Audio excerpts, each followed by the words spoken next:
Congratulations dahil pasok ka na sa monthly final, Jessery Bestante. Last week, pinatunayan ni Jessery ang kanyang galing sa kantahan as she continues her journey going to the monthly finals. Ngayong Sabado, kilalanin naman natin ang makakasama niya sa buwan ng Abril.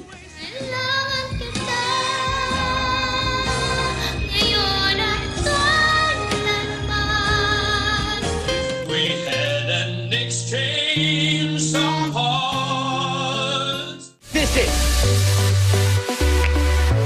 Lagi Sinagaling Part 2 Singing Edition.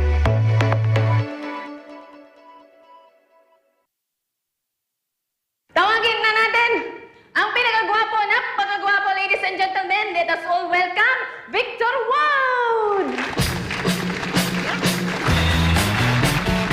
Nagustuhan nila Derek at Sir Orly yung performance nyo. Kaya sa next episode, mag-partner na kayo. Walking down the street, pretty woman. Record ka ng sarili mong album. Meet pretty woman. I don't believe you. Wala. Hindi papatok yung ganyan style. Payagan niyo lang ako mag-record uli. I'm sorry, my love, if I've broken your heart. Si Arceli nga po pala, fiancé ko. Hindi ka naman dapat kabahan eh. To forgive me. Kapag nakapag-ipon ako, papakasal na tayo. Ihanda nyo na yung kontrata schedules. Ilalabas na natin to sa buong Pilipinas. Let me kiss and hold you tight. Kalahati lang ng TF ni Rico at ni Ray yung TF ko eh. Kung sino ang mas sikat, yun ang mas may malaking talent fee. Eh kung kasikatan lang ang pag-uusapan, masikat naman ako sa mga yan. Noon yun, Victor.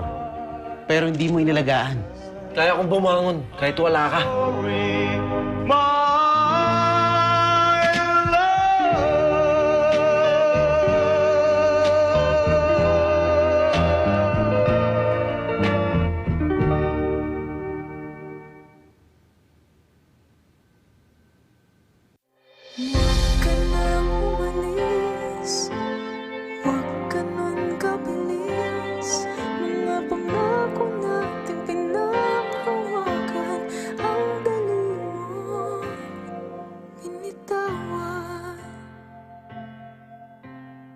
Hi, I'm Arabelle de la Cruz. Please catch me on Letters and Music on air and online this coming Saturday, April 17, 1 to 2 p.m. Only here in Net 25. See ya!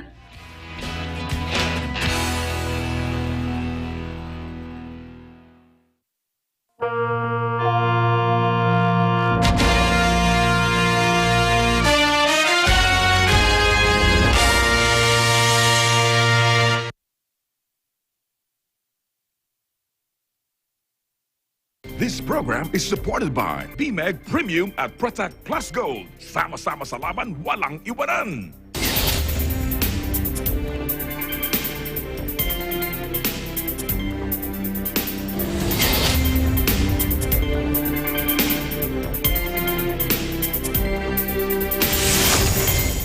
Hello, I'm Alma Angeles and you're watching Eagle News International. Joining me today is Ms. CJ Hero. Hello, CJ.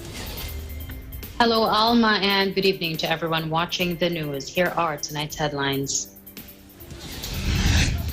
Myanmar's military opened fire on protesting healthcare workers on Thursday, killing at least one bystander as the demonstrators fled for safety to a nearby mosque. Ended the longest war in American history. U.S. President Joe Biden warned the Taliban Wednesday he would hold them accountable on Afghanistan after the U.S. exit and pressed nations, including Pakistan, to play supportive roles. Bernie Madoff, mastermind of the largest financial scam in history that unraveled during the 2008 economic crisis, died in jail on Wednesday.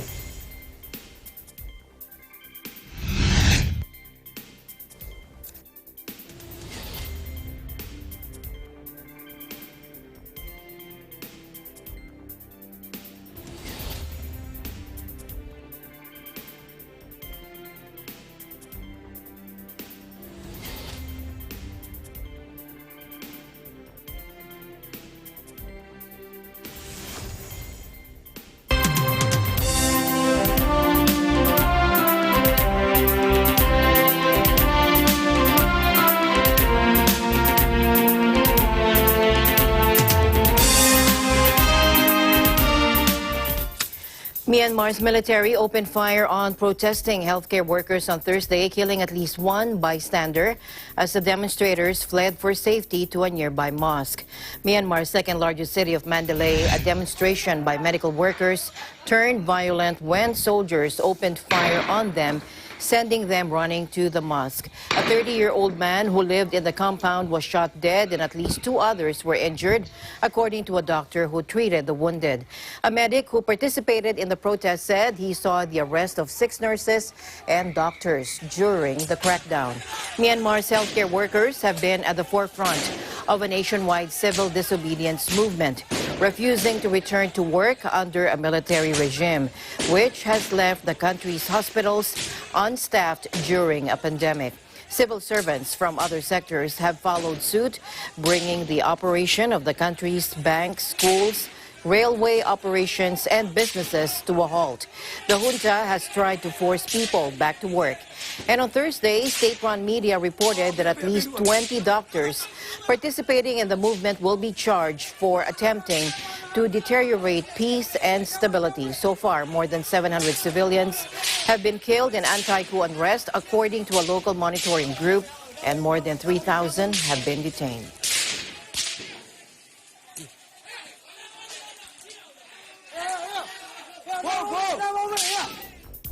Meanwhile, U.S. President Joe Biden warned the Taliban on Wednesday he would hold them accountable in Afghanistan after the U.S. exit and pressed nations, including Pakistan, to play supportive roles.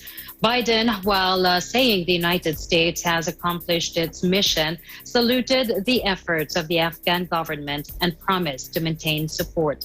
Meanwhile, U.S. Republican Senator Lindsey Graham says a withdrawal of all American forces in Afghanistan is the worst possible outcome. Listen to this. I believed that our presence in Afghanistan should be focused on the reason we went in the first place, to ensure Afghanistan would not be used as a base from which to attack our homeland again. We did that. We accomplished that objective. We'll hold the Taliban accountable for its commitment not to allow any terrorist to threaten the United States or its allies from Afghan soil. The Afghan government has made that commitment to us as well. I don't trust the Taliban to look out for American interest, but we're finding ourselves in a very precarious situation. Again, there are no great outcomes, but this is the worst possible outcome, is to pull up and leave and hope that things will turn out well. That did not happen in Iraq, and it did not happen here. What do we lose by pulling out? We lose that insurance policy against another 9/11. We lose listening posts in the backyard of some of the most radical movements in the world.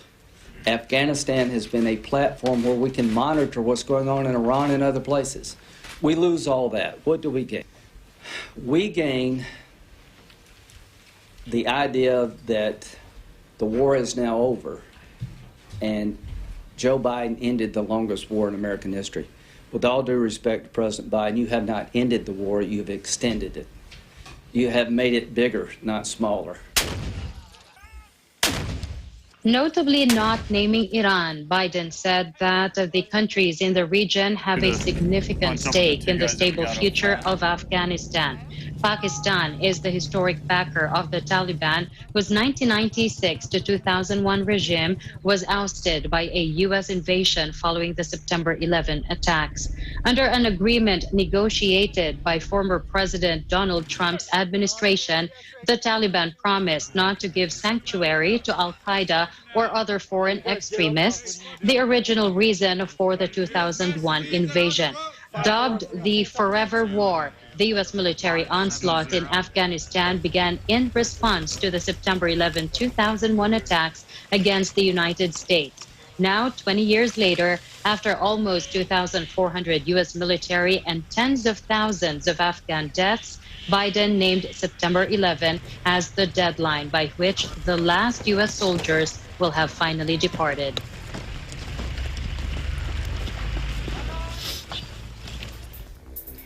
Relations between Taiwan and the United States are stronger than ever, according to an envoy for President Joe Biden on Thursday during a visit to the Democratic Island as it faces increasingly hostile moves by China.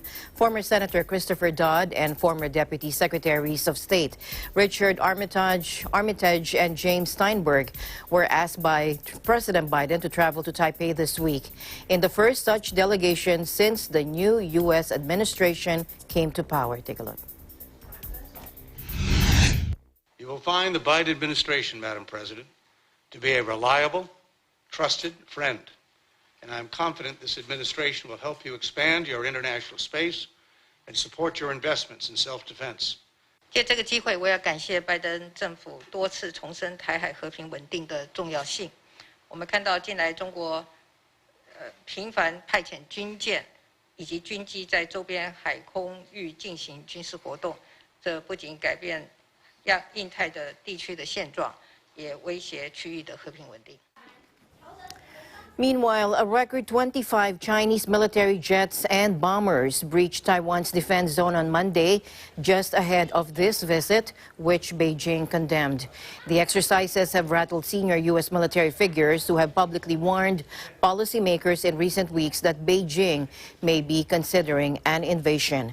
Analysts are divided on how likely such a drastic move is and warn any invasion could prove enormously costly to China despite its military might.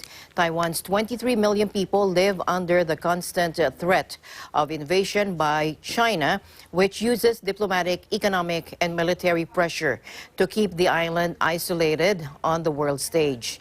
Beijing claims Taiwan as its own territory and has vowed to one day seize it.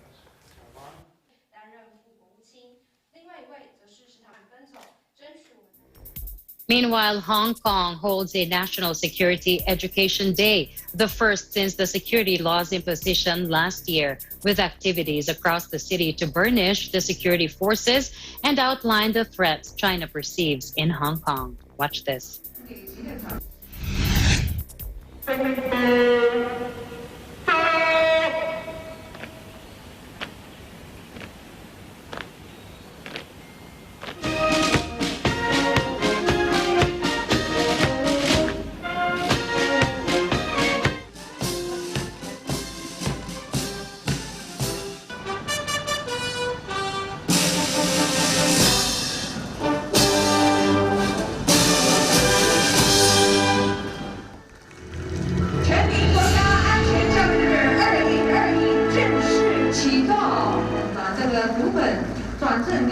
长官，中央一向是言必行，行必果。对一切危害国家安全和香港繁荣稳定的行为，该出手时就出手，一旦出手，必到位。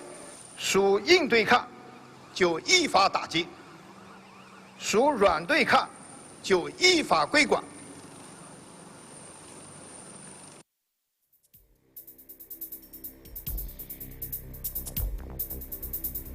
Chinese President Xi Jinping will join a virtual climate summit with France and Germany, Beijing announced on Thursday, as U.S. envoy John Kerry visited Shanghai to drum up support for the world's biggest polluter for America's drive to address environmental challenges. Kerry, President Joe Biden's climate czar, is in China for meetings with his counterparts until Saturday, the first visit by an official from the new U.S. administration. Kerry is not expected to meet with Xi on a trip which has so far taken place behind closed doors. Beijing unexpectedly announced Xi would join an online French-German climate summit on Friday at the invitation of French President Emmanuel Macron. Kerry's trip is seen as a chance for Beijing and Washington to put aside high political tensions following a heated initial meeting last month between diplomats in the U.S. and focus on areas of potential climate collaboration. The two sides clashed in Alaska over accusations about China's policies in Hong Kong and its treatment of Uyghurs in northwestern Xinjiang region, criticisms China rejects as interference in its domestic affairs.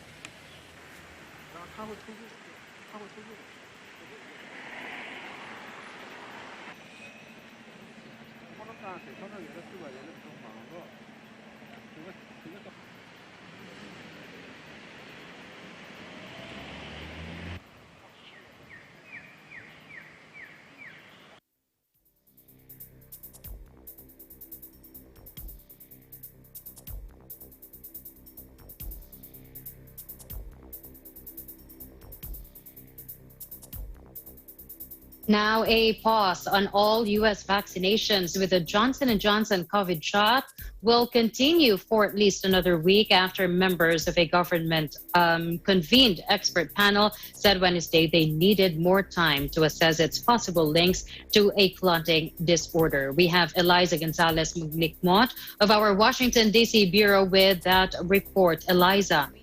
Who are scheduled. The U.S. Centers for Disease Control and Prevention, or CDC, and the Food and Drug Administration, or FDA, recommend to pause use of the Johnson & Johnson COVID-19 vaccine after 6 people who received the vaccine experienced severe and rare blood clotting. The recommendation came through a joint statement by the CDC and the FDA that was released this morning, Tuesday, April 13.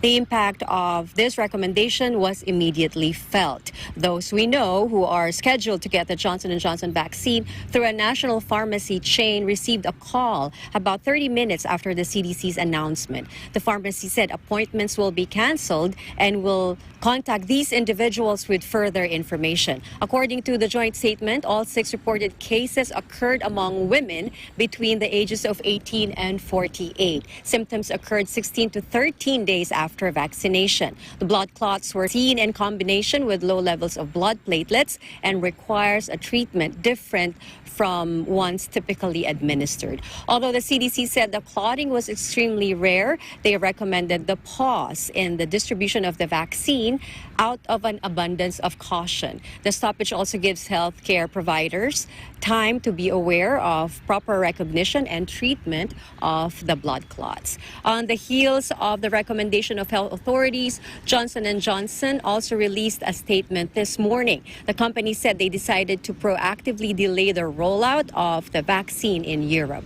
The company acknowledged the reported cases here in the United States. J&J also said it has been reviewing cases with European health authorities. People who have received the J&J vaccine who develop severe headache, abdominal pain, leg pain, or shortness of breath within 3 weeks after vaccination are advised to contact their healthcare provider. As of yesterday, April 12, more than 6.8 million doses of the Johnson & Johnson vaccine have been administered here in the United States. At the FDA headquarters here in White Oak, Maryland, Eliza Gonzalez, Manglikmot, Eagle News. Will live in interesting times. Thank you, Eliza. We have more of the J&J vaccine and its blood clot issues right after this. First, let's go to the United Kingdom, where the supermarket Tesco profits is surging amid the pandemic. Here's Caroline Kennedy joining us live. Hello, Caroline. Hello, Alma. So, Britain's biggest retailer, Scotland, on Wednesday announced a 6-fold surge in annual net profits after the supermarket giant exited Asian markets and was allowed to stay open during the coronavirus lockdowns. So, profits after tax soared to £6.14 billion, $8.44 billion and 7.31 billion euros in the 12 months to the end of February, from 971 million pounds in 2019 and 2020. Pre-tax profit, however, fell by around a fifth to 825 million, hit by the cost of employing thousands of extra staff to meet the booming online demands for groceries. Earnings were impacted also by the supermarket's decision to repay UK government tax relief received during the pandemic. While the pandemic is not over yet, we We're well placed to build on the momentum in our business, Chief Executive Ken Murphy said in Wednesday's earnings statement. We have doubled our size in our online business and we're building a digital customer platform, he added. Tesco said that in response to the unprecedented increase in customer demand, annual online sales remain market UK jumped by 77% to £6.3 billion. In terms of the outlook, Tesco said that it expects sale volumes to decline as the lockdown restrictions continue to ease. However, costs are also expected to decline as well, noted Michael Hewson, Chief Market Analyst at CMC Markets UK. This should translate into better margins and increased profits excluding exponentials, which should also head back to the levels seen last year. In early trading, following the update, Tesco shares were down by almost 4.0% to 220 pence on London's FTSE 100 index, which fell flat overall. As the pandemic began to hold in 2020 in March, Tesco struck a deal to sell its businesses in Thailand and Malaysia to Thai conglomerate CP Group for £8 billion, which massively skewed the annual performance. The transactions agreed under previous CEO Davis Lewis were aimed at slashing debt and streamlining the main group, enabling stronger focus on UK, Irish and Central Europe activities. Ahead of its earnings today, Tesco sets targets to offer more nutritious foods following the pressure from shareholders to take part in efforts to combat obesity. Britain's top supermarket said it would strive to raise sales in healthy products to 65% by the total sales of 2025, up from 58%. Data released by Britain's National Health Service last year showed that 2/3 of adult men in England were overweight or obese and an overall 60% for women. Back to you, Alma. All right. Caroline, Tesco is already Britain's biggest retailer there. How are the other supermarkets doing? Yes, well, Alma, it's not just the pandemic that these companies have to deal with. There is also the economic recession and the exit from the European Union. There's also a growing competition from Marks and Spencer's partnering up with Ocado and the online retail giant of Amazon entering the playing field. Aldi, however, will have a new click and collect service, but in the coming weeks, Asda has decided to let go of at least 1,200 staff members as their bakeries nationwide have received a negative effect by the consumer shift in the demands for more traditional loaves of bread. Back to you, Alma. All right. Thank you very much, Caroline. Looking forward to more updates from you. Thank you very much. Stay safe. Thank you, Alma. Stay safe. I'm Caroline Kennedy reporting from Scotland, United Kingdom. We live in interesting times.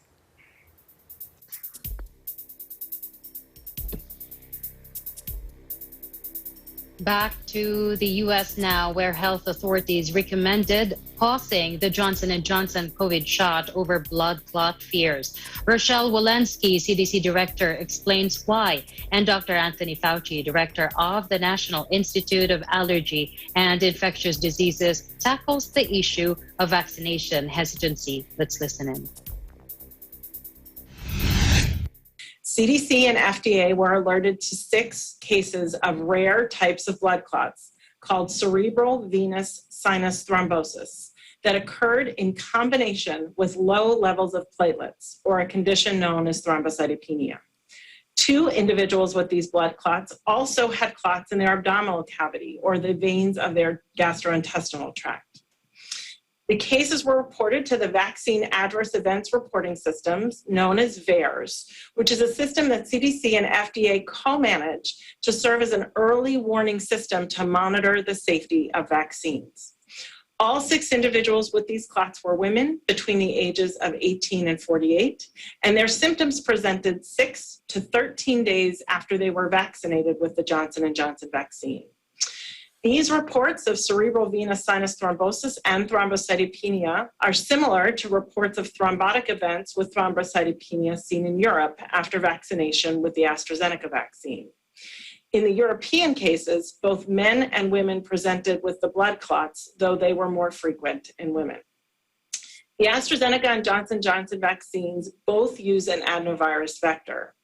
These vaccines are different from the Pfizer and Moderna vaccines, which are mRNA-based vaccines. And to be very clear, these types of reactions, blood clots in combination with low platelets, are not being seen with the authorized vaccines from Pfizer and Moderna.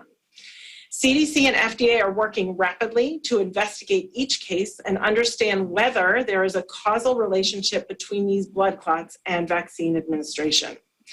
The decision to pause administration of Johnson & Johnson vaccine was made specifically for 3 reasons. First, we want to alert the healthcare providers to be on the lookout for these rare events post-vaccination and to make sure that they are treating patients appropriately. It is imperative for healthcare workers to know that the treatment of these clots is different than our current standard of care. While we would typically treat blood clots with a medication called heparin, heparin and its derivatives should definitively be avoided in the treatment of these clots while an investigation of the cause is ongoing. Second, there may be additional cases to report. We want people who have received a vaccine and their healthcare providers to be aware of these events and report them to the CDC and FDA through the VAERS system. And third, the pause will allow our independent committee of scientific experts to review the safety information on this vaccine and these events to determine their significance. Today at 1:30, CDC will convene the Advisory Committee on Immunization Practices, or ACIP, to discuss the safety data around the Johnson & Johnson vaccine. Importantly, when I go out and try to counter the issues of hesitancy, a substantial proportion of the hesitancy is centered around concern that the vaccines might not be safe. I've addressed this many times on this briefing. For example, the question, you did this so quickly in 11 months. It usually takes years. Is there a real problem here? Did you cut corners and did you not pay enough attention to safety? The fact that following the EUA, we have continued to follow very carefully any possibility of adverse events, I believe, is the other side of the coin of hesitancy. It should reinforce in those individuals how we take safety so seriously. So as opposed to looking this as a negative safety issue, it could be looked at as a positive issue where they know that when we let a vaccine be available and give it a go-ahead to be put into the arms of the American people, we do it with a considerable degree of confidence as to its safety. So when I get asked questions about whether or not this has set us back from a hesitancy standpoint, I give the opposite of it, namely what I've just explained.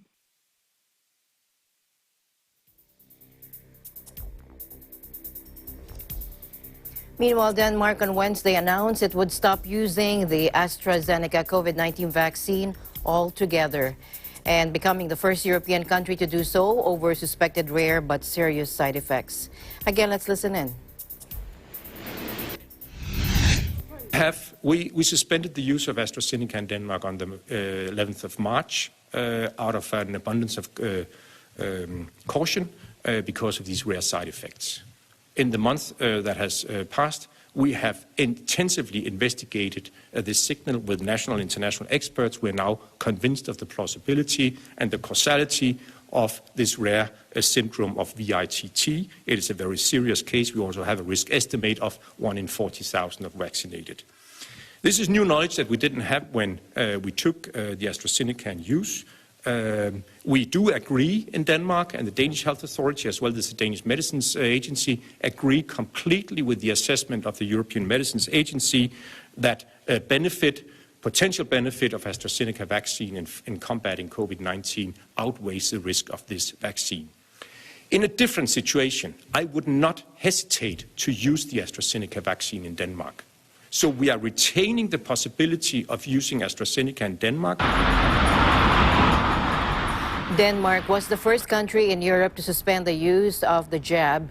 2 cases of thrombosis, one of them fatal, were linked to vaccinations after more than 140,000 people received the jab made by the Anglo-Swedish drug maker. According to a medical team at the National Hospital in Oslo in Norway, these atypical cases are due to a powerful immune response triggered by AstraZeneca's vaccine. In Denmark, a country of 5.8 million inhabitants, 8% have been fully vaccinated against COVID-19 and 17% have received a first dose. The Nordic country also received the first doses of the Johnson & Johnson vaccine on Wednesday, but plans for a rollout have been halted pending a U.S. investigation into the occurrence of blood clots.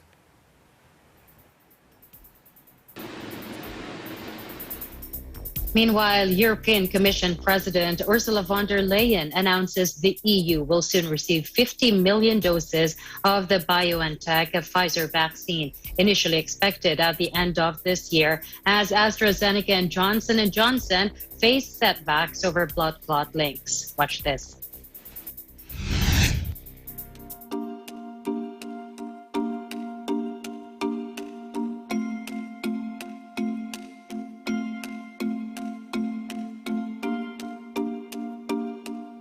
I'm pleased to announce that we have reached an agreement with BioNTech Pfizer to once again speed up the delivery of vaccines.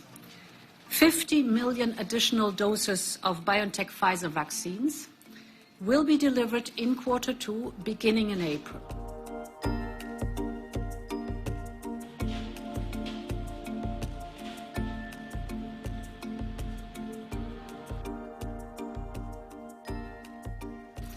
And the good news is vaccination is picking up speed across Europe. Member states have received over 126 million doses of vaccines as of yesterday. And I'm happy to say that today we have reached the 100 million vaccinations in the European Union. This is a milestone that we can be proud of. To secure vaccines has sparked diplomatic rows, notably between Britain and the EU, after the bloc accused London of hoarding jabs. Australia has also accused the EU of falling short on promised doses. A panel of U.S. health experts ruled that the pause on using the J&J vaccines would continue for at least another week, so they have time to assess the risk of blood clots. Another case of the clotting disorder was reported Wednesday, bringing the total of U.S. cases to 7, including 1 death among the 7.2 million J&J doses administered in the country.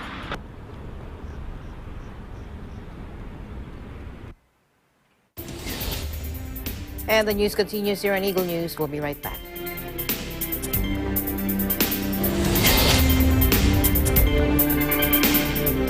This portion is brought to you by Canriv Corporation, your ventilation and air conditioning specialist. Services offered: supply and installation of elevators, escalators, air conditioners, ventilators, jet towel, hand dryers, generators, access control system, factory automation, and modernization. For more info, please contact Ami Kanke at 0915-263-7198 or 0998-900-3224. Mula noon hanggang ngayon, gabay natin ang MTRCB ratings sa matalino at responsableng panonood.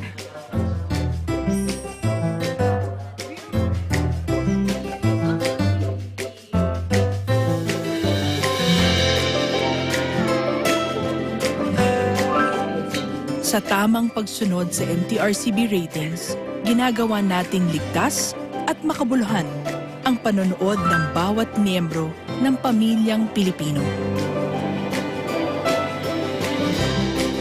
Lumipas man ang panahon, hanggang may pamilyang Pilipino, andyan ang MTRCB.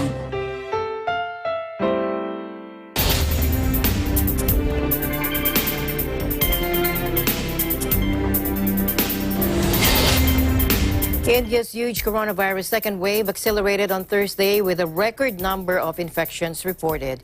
More than 200,000 cases were logged in the past 24 hours in India, where authorities are grappling with shortages of vaccines, treatments, and hospital beds. Having let its guard down with mass religious festivals, political rallies, and almost unfettered sports crowds, the nation this month seen 2 million fresh infections, a figure that looks set to continue growing. This week, India overtook Brazil to become the country with the second highest number of cases worldwide. And despite New Delhi's desperation to avoid a repeat of the economically painful lockdown of a year ago, some states such as Maharashtra and its capital Mumbai are tightening the screws to prevent deaths. With lockdown looming, millions of migrant workers are also streaming out of Mumbai in scenes reminiscent of the exodus from Indian towns and cities a year ago when the government halted all activity almost overnight. As cases mount, hospitals are also struggling to cope, running short of beds, oxygen, and coronavirus medicines like remdesivir. And Delhi's much-publicized vaccine drive to inoculate all 1.3 billion citizens has also stumbled. Just 114 million shots have been administered so far, and stocks are running low, according to authorities.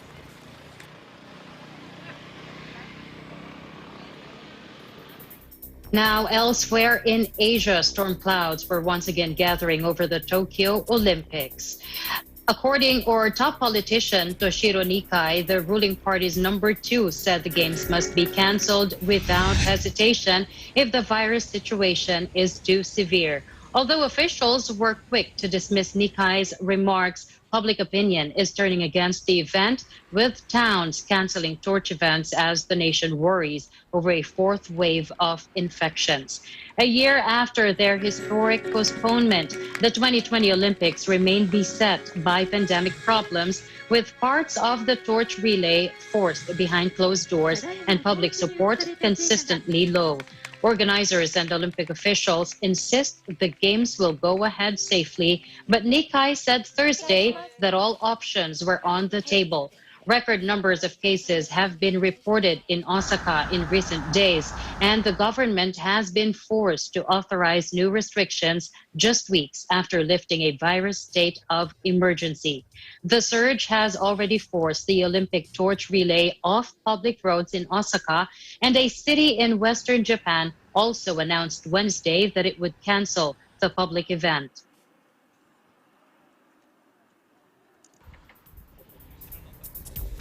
Back to the U.S., the police officer who shot dead Black 20-year-old Dante Wright in a Minneapolis suburb after appearing to mistake her gun for her taser was arrested on Wednesday on manslaughter charges. Minneapolis has been roiled by nightly violent protests after Kim Potter, who is white, opened fire on Wright in his car on Sunday. Racial tensions were already high in the Midwestern U.S. city as it hosts the trial of the white policeman charged with murdering George Floyd, whose death touched off a national reckoning over racial injustice. Potter, a 26-year-old police veteran who resigned after Dante Wright's death, faces a maximum of 10 years in jail if convicted of second-degree manslaughter. She's due to appear in court Thursday for a preliminary hearing after being released on a $100,000 bail, according to local media. Body cam footage showed officers pulling Wright out of his car after stopping him for a traffic violation and discovering he had an outstanding warrant. When officers attempted to handcuff Wright, he scuffles with them and gets back in the car. Potter shouts, "Taser, taser, taser," but a gunshot is then heard, and she says, "I shot him." The local county attorney said Potter, 48, had drawn her Glock 9mm handgun with her right hand. Protesters faced off with police for a fourth night of violent clashes on Wednesday evening. Riot police used tear gas to disperse demonstrators outside the 45 police station in Brooklyn Center, the suburb where Sunday's shooting took place.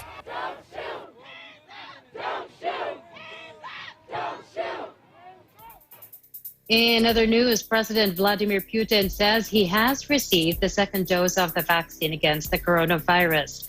He said, quote, "I want to inform you that right now, before entering this room, I also received the second vaccination." That he said during a televised meeting. Watch this.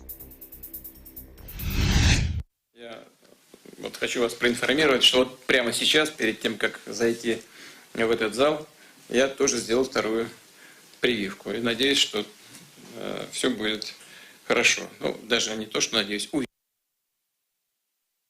The 68-year-old received his first dose on March 23 in private, declining to say which of Russia's 3 vaccines, Sputnik V, Epiva Corona, or Covivac, he had been administered. In late March, he called on Russians to get inoculated against the coronavirus, saying the country would be able to end all measures to limit the spread of the virus when around 70% of adults had been vaccinated. He predicted that would happen by the end of the summer. At the time, he said that some 6.3 million of the country's 144 million people had received a first dose of a vaccine. Although Russia has been among the hardest hit by COVID-19, it has lifted nearly all of its pandemic restrictions, with health officials saying the worst of the country's outbreak passed over the winter. But infections in Moscow, the epicenter of Russia's outbreak, have begun climbing again recently, and authorities on Monday suspended most flights with Turkey, citing rising cases there. As of Wednesday, health officials had reported more than 4.6 million infections and 104,000 fatalities from the virus.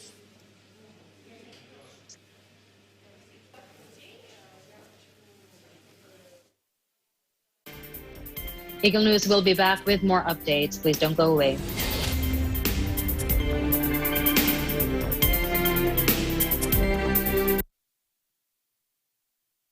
Sa panahon na laganap ang mga sakit, katuwang nyo ang BMEG Premium at Protect Plus Gold. Gawa sa state-of-the-art facilities ang BMEG Premium Feeds. Kaya ito ay safe, sanitized, and hygienic. Walang dalang sakit. Certified, malinis, sariwa at sigurado. At para laging malinis ang paligid, gumamit ng Protect Plus Gold. Isang safe broad-spectrum disinfectant na pumapatay ng mga virus, bacteria at fungi. BMEG Premium at Protect Plus Gold. Sama-sama sa laban, walang iwanan.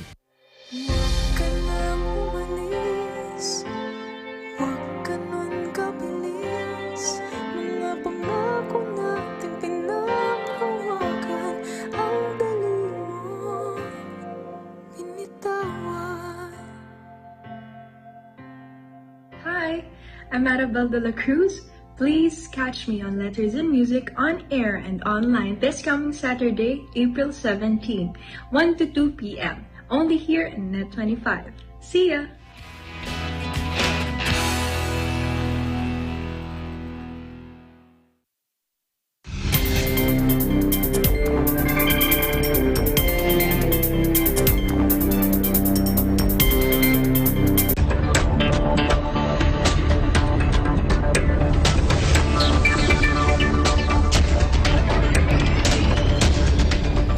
Welcome back. President Duterte has issued an executive order lifting the 9-year moratorium on mineral agreements to spur economic growth and support projects and programs of the government. The new EO also directs the DENR to formulate the terms and conditions in the new mineral agreements that will maximize government revenues and share from production, including the possibility of declaring these areas as mineral reservations to obtain appropriate royalties in accordance with existing laws, rules, and regulations. According to the new EO, the country has tapped less than 5% of its mineral resources endowment to date. He said the mining industry could bring significant economic benefits to the country by supporting the government's Build, Build, Build infrastructure program and creating jobs. In the executive order, President Duterte also said that additional rules and regulations were now in place to boost environmental safeguards. The president has repeatedly urged the mining industry to observe stricter environmental rules or risk getting shut down. He earlier admitted that despite being discussed in various meetings, nothing has been done to address illegal logging and mining in the country.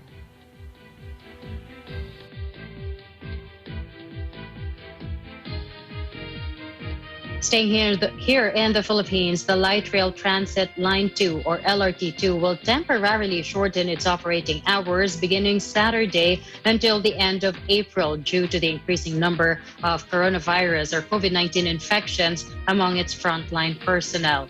In a statement on Thursday, the Light Rail Transit Authority, the operator and maintenance provider of the LRT2, said its trains will operate from 6 a.m. to 6 p.m. with its normal operations schedule expected to resume on May 1st. Out of the LRT2's 1,944 personnel, 1,906 have undergone testing from April 7 to 8 following a directive from Transportation Secretary Arthur Tugade. To date, it said 273 LRT2 workers have tested positive for COVID-19.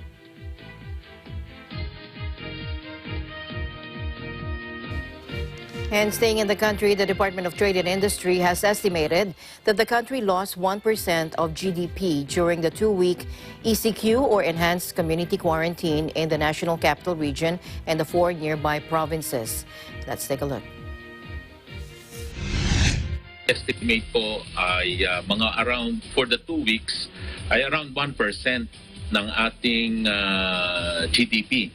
So yung 1% na yon, kung tayo may GDP ng mga 18 trillion pesos, ay ito po ay sa 10% ay 1.8 at sa 1% ay 180 billion pesos. So ang estimate na nawala sa ating ekonomiya. Yung mga sectors na sarado ng ECQ, may mga 1.5 million estimate kami na na-displace, na wala ng hanapbuhay nung panahon na ECQ. At ngayong MECQ, base uli dito sa mga datos natin, ay may mga 500,000 out of the 1.5 ang makakabalik or nakabalik na ngayong MECQ. So therefore, meron pa tayong mga 1 million na aasahan natin makakabalik hopefully pag nag-GCQ tayo.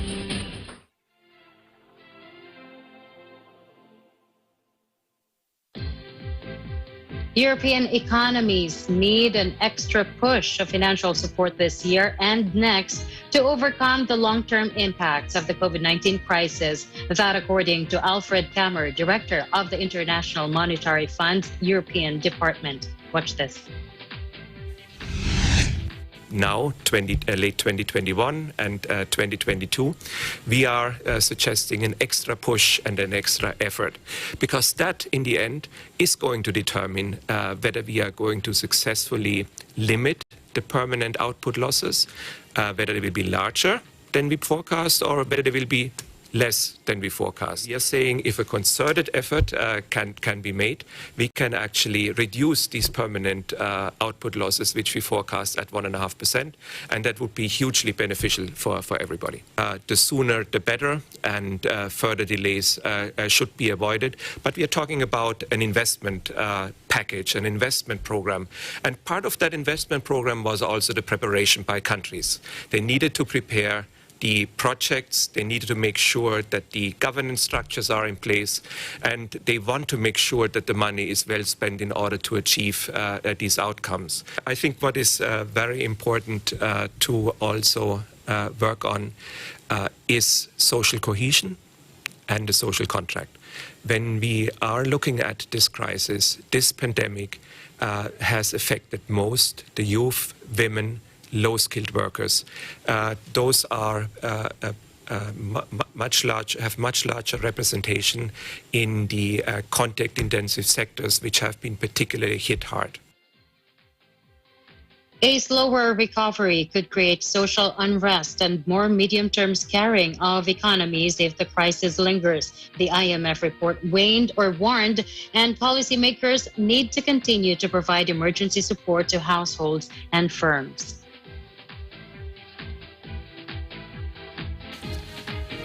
Bernie Madoff, mastermind of the largest financial scam in history that unraveled during the 2008 economic crisis, died in jail on Wednesday, according to U.S. prison officials. He was 82. Madoff had been suffering from chronic kidney failure, and prison chiefs had denied his request last year to be allowed to go home to die. The New Yorker was sentenced to 150 years in prison in 2009 for running a pyramid-style scheme that conned tens of thousands of people around the world and was estimated to be worth almost $65 billion. It became an ugly symbol of Wall Street excess and left a crippling human toll, with investors going from rich to broke overnight. In February 2020, Madoff's lawyer said the disgraced Wall Street financier was terminally ill with kidney disease, among other serious medical conditions. He asked for compassionate release so he could mend fences with his grandchildren and die a free man, but the request was rejected by the prison's bureau. The Washington Post reported then that Madoff needed a wheelchair and 24-hour care. He said, "I've served 11 years already, and quite frankly, I've suffered through it," Madoff told the paper in an interview. Madoff was born on April 29, 1938 to Jewish parents in humble beginnings in Queens, New York. He started as a Long Island lifeguard before entering the stock market, eventually becoming chairman of the Nasdaq Stock Exchange. And there he was credited with helping revolutionize the shift in trading from face-to-face deals from telephones to computers, with trades made in seconds, not minutes, and ushering in an era of ever greater stakes and profits.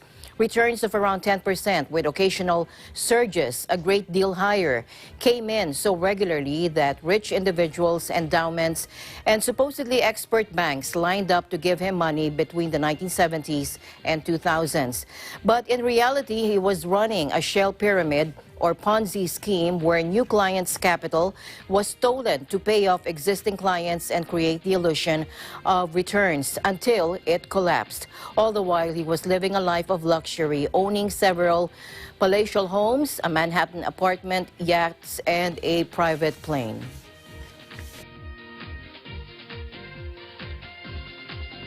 Syria's central bank devalued the pound on Thursday, bringing the currency's official exchange rate closer to the black market rate 2 days after the government sacked its governor. The pound was now officially valued at $2,512 to the US dollar from around $1,250 previously. Central bank data showed the black market rate is more than 3,000 to the greenback. The move means the Syrian currency has officially shed more than 98% of its value since the start of the country's civil war in 2011. It follows the government's decision to dismiss central bank governor Hazem Karfoul on Tuesday after a 3-year tenure that coincided with a severe economic crisis. The pound stood at 47 pounds to the dollar before the conflict. Syria last devalued the pound in June 2020, giving in 2 weeks of depreciation on the black market as new U.S. sanctions took effect. The country's war-battered economy is now reeling from the knock-on effects of a financial crisis in neighboring Lebanon that has stemmed the flow of dollars into government-held areas. President Bashar al-Assad's government also blames Western sanctions against Syria for the economic crisis.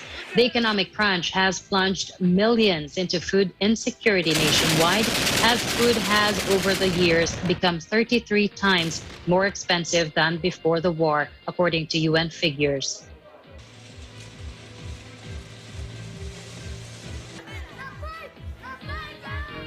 The U.S. will announce sanctions against Russia on Thursday in retaliation for alleged election interference and hacking, according to American media.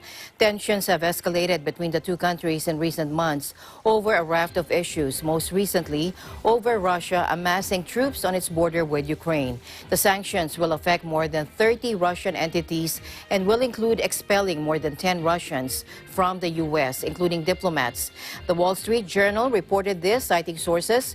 The newspaper said the diplomats will be targeted as punishment over allegations denied by Russia that it offered to pay militants in Afghanistan to kill American military personnel.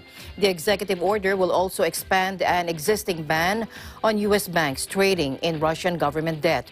Washington is also set to formally accuse Russian intelligence of carrying out the SolarWinds hack that targeted more than 100 U.S. companies and 18,000 government and private computers computer networks. The president of Microsoft, one of the companies targeted, has said the sophistication and scale of the SolarWinds attack was on a level not previously seen. Russia has denied carrying out the attack.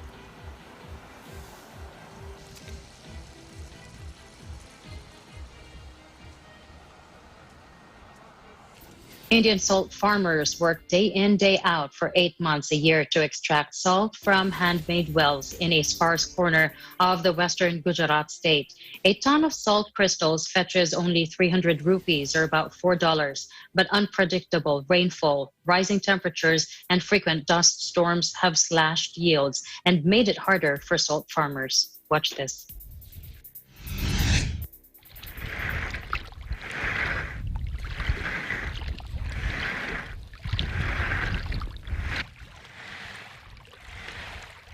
ये तंगी घुमाते हैं ना, तब ये आंखों में से आंसू भी आ जाते हैं, बहुत गर्मी होती है, चक्कर भी आ जाते हैं, कभी कभी तो बीमार भी पड़ जाते हैं।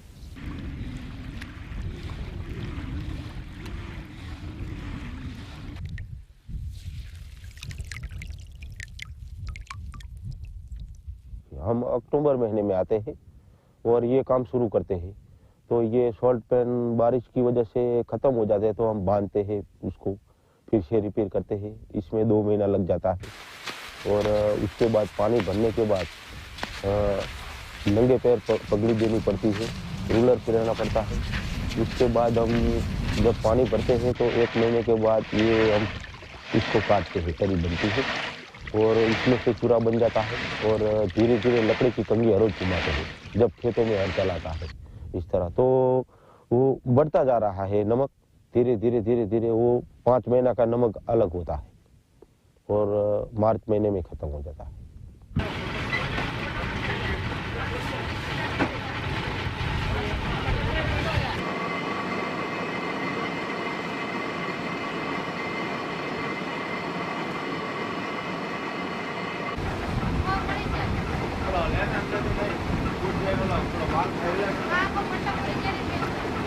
जब ये सारे ऐसी नेचुरल क्लेमिटीज़ जब आती है तो उससे जो उसकी नमक का प्रोडक्शन कम होता है या उससे जो उसका नमक जो है उसकी क्वालिटी जब जो होती है वो ख़राब होती है, तो उससे जो प्राइस तय की हुई होती है फिर उसके अंदर भी ट्रेडर जो है ना वो काफ़ी बार नमक जो है उसकी प्राइस वो हाफ कर देता है।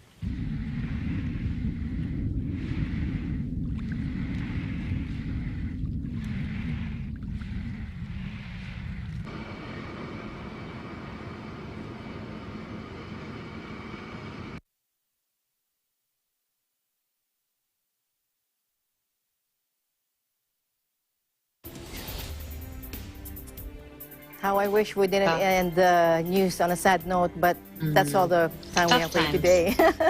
Tough times. Yes. Well, that's it for tonight's broadcast. Thank you so much for joining us. I am CJ Hero. Please catch the broadcast tomorrow. And at the end of the day, there remains so much more to be grateful for. I'm Alma Angeles, and we live in interesting times.